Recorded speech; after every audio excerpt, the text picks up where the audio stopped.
Dito ako ngayon sa Netherlands. Ito pala yung parking namin dito na malaki. Plaza kung tawagin namin ito.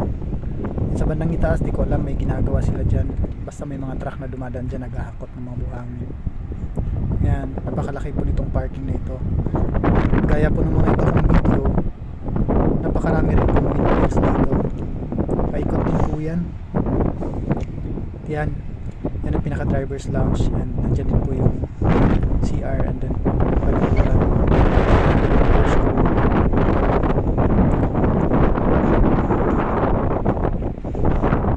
Malaki po yung parking na ito. At kung marumi naman ang yung truck at gusto mo magpalinis, meron din pong truck wash dito. Ayan po ang truck wash.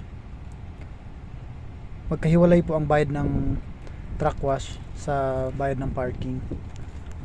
70 euro ang pagpapalinis ng buong truck. At ito naman yung pinaka driver's lounge namin dito. Gusto mo mag-relax, gusto mo magpahinga, nandyan. Naka-aircon po yan pag summer, naka-heater din yan pag winter. May TV. At meron ding vendo machine dito. Gusto mo bumili ng mga soft drinks, chocolates, at meron ding kape. Dito ka rin magbabayad pag gusto mo nang umalis. Yan. Then papakita ko sa inyo yung liguan. Puro silip lang kasi baka may biglang lumabas na walang damit. Yan, yan ang liguan. Yan, labas muna tayo sa kabilang side naman. Yan, sa kabilang side po ng parking.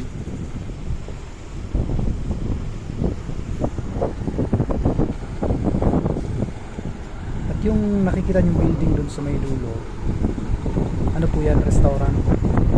At bihira lang po akong kumain dyan. Nakakain po ako dyan mga ilang beses lang po kasi po napakamahal po ng pagkain dyan. Yan, napakalapad po ng parking.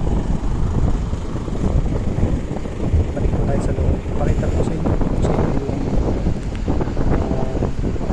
washing machine and dryer area.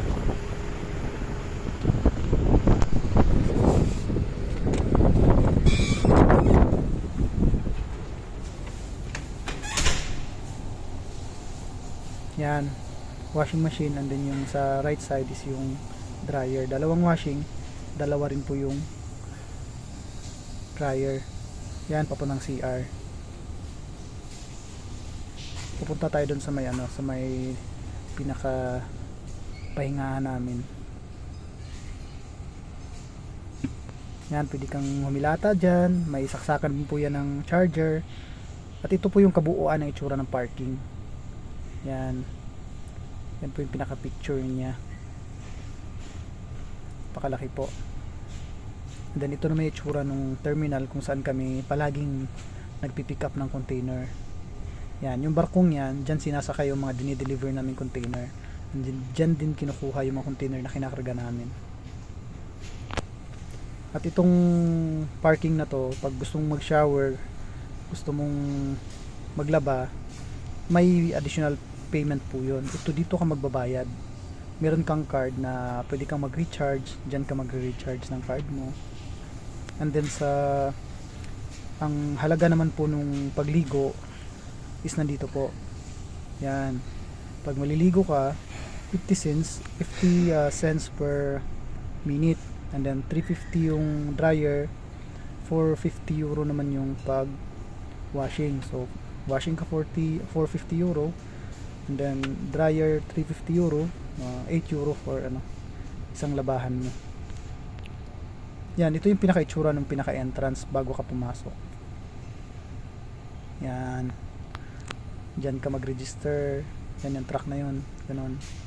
And then yung liguan ng mga babae nakasiparate din. Yan, CR ng mga babae. May mga driver din pong babae rito, marami po. And then ito yung kabuuan ng mapa ng Netherlands. Hindi na siya kuha ng gusto sa aking cellphone.